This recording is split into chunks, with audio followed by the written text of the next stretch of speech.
સુરતના કતારગામ વિસ્તારમાં બન્યો આગનો બનાવ. કતારગામ વિસ્તારમાં આવેલ ત્રિભુવન નગર સોસાયટીમાં આગનો બનાવ બન્યો. બંધ મકાનમાં લાગી અચાનક આગ. આગ અંગે કતારગામ ફાયરને જાણ કરવામાં આવી.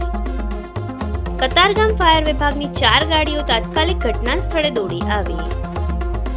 ફાયર વિભાગ દ્વારા આગ પર પાણીનો મારો ચલાવી આગ પર સંપૂર્ણપણે મેળવાયો કાબુ.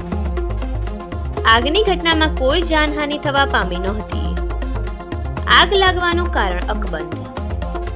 Reporter Anil Jogani, Yashvi Gujarat news, Surat.